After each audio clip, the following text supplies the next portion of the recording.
What's up, guys? Another vlog going down today. I just rolled one of these things. Shout out to our sponsor, High Effect. But I figured that before I got into smoking that and making myself in a state where I don't really want to vlog, I wanted to just tell a crazy ass story. Now, basically, this happened about a year ago.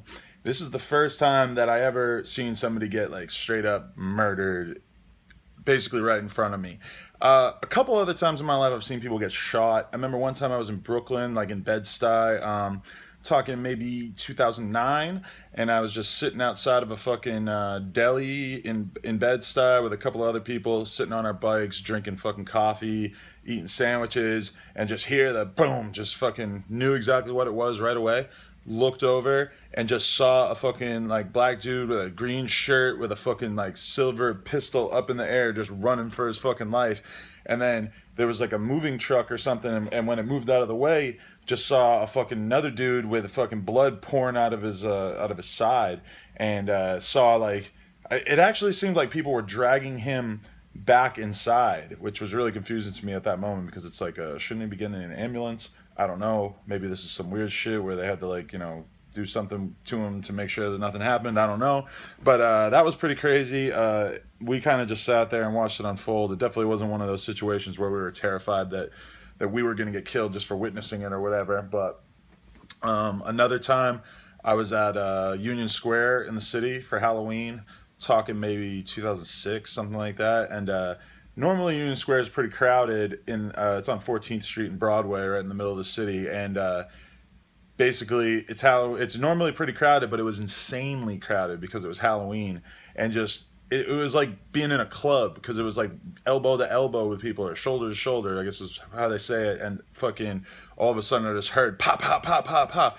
And fucking people just start running. The place clears out like crazy. And there's just like a shitload of people fighting, and I just saw some guys fucking stomping on this dude's head, like 5 dudes stomping this fool out, and we fucking sort of just started to walk away, but like, I don't know, I still have no idea what happened, but I heard that people died. I don't fucking know. But anyway, this is my real story. Those were just 2 other times that I've seen this kind of thing happen, but this is the one where it really made an impression on me. It was just fucking crazy. Anyway, basically, we're all in the van, me and the rest of the On Some Shit crew, and we're driving along Western right here in Koreatown. And as we're driving, we are stopped at a red light, and we just hear pop, pop, pop, and fucking we all look at each other because it's super obvious what it was. And as we're all looking around, we just see there's a fucking Mexican restaurant right in the corner, and we see this fucking dude, probably like in his 40s, who looked like just such a stereotypical like, you know, gang banging ass, not gang banging, but like a dude who's just like, if you were trying to picture a Mexican assassin from like a movie or something, it probably would look kind of like this guy. And he comes out, and I think he even had like a fucking cowboy hat on and shit. He's got his jeans. He runs out, and there's already a car sitting there, and he fucking hops in, and he kind of has a hard time getting it started or whatever. And then he just pulls out, and we're all watching, and he had the gun in his hand and everything. And as soon as he takes off, we're all just still sitting there, just like, what? And we fucking see one of the employees, like a waiter or a chef or a cook or whatever, and he fucking runs out of there and just looks around both ways with his fucking apron on. And that to us signaled even more like, oh man, it just happened. And then we fucking inch up a little bit more because of the fucking green light, and we just see the body laying in the fucking in the doorway to the Mexican restaurant, and fucking just the dude was just laying there smoked, fucking blood pouring out of him. And it was weird because, I mean, in that moment, we were all just frozen. We couldn't have even considered doing anything. And even now, when I think about it, it's like, of course, we shouldn't have done anything. But at that moment, we just felt so frozen of like, Jesus, like, what? I don't know. It was just insane to see that fucking shit happen right in front of our eyes. And I don't know. Blew me away, but didn't really exactly. I wouldn't say that I felt like messed up in the head over it. It was more just like amazing to see how quickly that shit could happen without, didn't really, I never heard about it in the paper or anything. I tried to look it up a couple times to like find out more about it and didn't really find any information. I don't know. So anyway, that was the time that I saw somebody get killed. And of course there's probably a small chance that he didn't get killed, but based on the way he was laying there and the way that the guy took off, it just seemed like he probably got killed. Anyway, updates on other things going on in my life. Last night did Blunts and Burgers episode number 2 with this dude named Orca that we met. Kind of like a regular guy, but he just hit us up at some party and he was like, hey, I want to make burgers for you guys on air. We said okay, so we did that one. Also did an episode with my boy Sinai, who's just a smart motherfucker that I know, he's like a writer and he raps and he does all this other shit. And then also I did an interview with my boy Reed Stark, who's a BMX pro. Did that for the Come Up BMX channel. You guys should definitely check that out if you get a chance.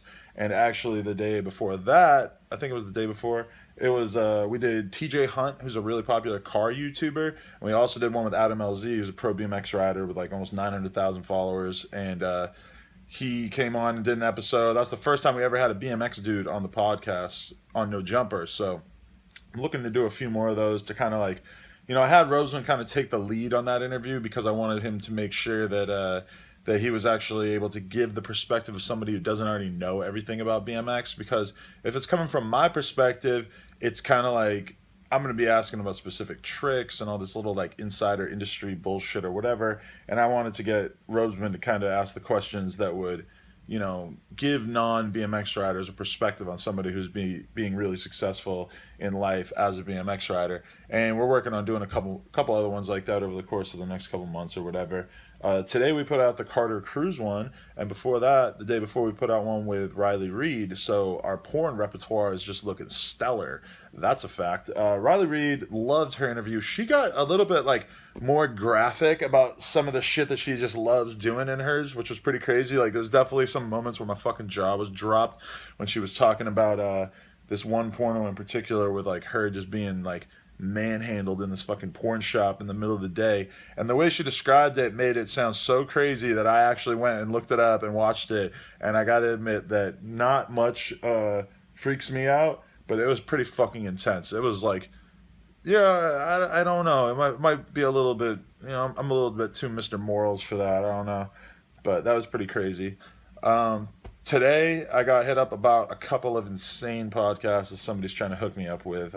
I tweeted the names of the artists, like just the names. So if you guys want to go investigate the No Jumper Twitter, you can maybe figure out who I'm talking about. But fingers crossed, because I haven't really done too many rappers lately.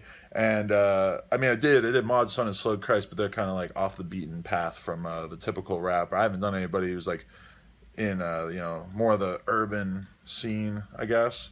So if I were to get these two dudes, it would just be back-to-back fire of like the most big name rappers that I've had fucking so far. I don't know. It would be insane. But yeah, everything else is going pretty great with the podcast. Thursday we're doing the Suicide Boys show, and then Friday we're doing the interviews all day. So if people want to come in and talk to us about maybe working for us, let us know. I'm going to stop right here. I'm not even going to go to the 10-minute mark, even though you guys know that 10-minute mark gang is a very, very real gang. Just know that we got a shitload of dope podcasts dropping soon. And this was going to be filmed with my RX 100, but instead I'm filming it on my iPhone again because Alfredo borrowed my RX 100. So fuck you, Alfredo. You're a fucking asshole.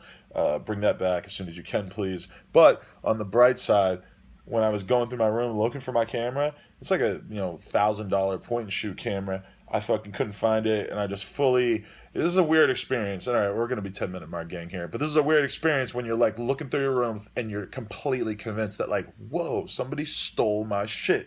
And I was so fucking annoyed because like lately in particular, like Brandon has just been having a shitload of people, and fucking House Phone is always having people over and stuff, and it's all good. Like everybody's always mad respectful and shit. But I just fucking thought that my $1,000 point and shoot camera was gone, and I was so fucking mad. But then I realized Alfredo borrowed it, and I was so happy. Because for a second I was like, fuck, I can't trust anybody, That's the worst feeling, to think like, oh, I'm in my own home, and I can't even fucking trust people coming over, and they're going to snatch my shit. I got to start hiding all my valuables. Gah. But luckily that's not the case.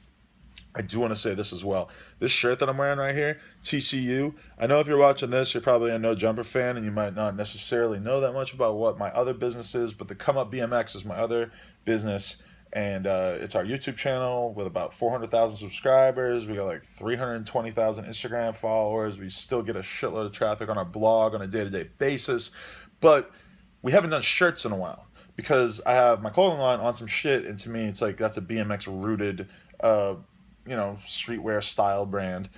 Didn't really consider it necessary to make TCU shirts, the Come Up shirts. But I kept thinking about it and seeing like Adam LZ doing really well with all his merchandise and stuff, and I decided that I wanted to do some merch under the Come Up brand name. So we have like 3 or 4 new shirts that we're gonna have up for order. I will update you guys with the link to purchase those. But even if you're not a BMX rider, if you just want to support Rope Gang and Adam 22 and everything that we have going on over here, check that out. Don't worry, I'll keep you guys updated. But we successfully hit 10-minute gang, so 10:25 seems pretty good. Subscribe, follow me on Instagram, etc., etc. Snapchat's onsomeshit.com. ONSOMESHIT dot, like an actual dot, COM. Follow on the snaps if you want to see us getting ratchet. Peace.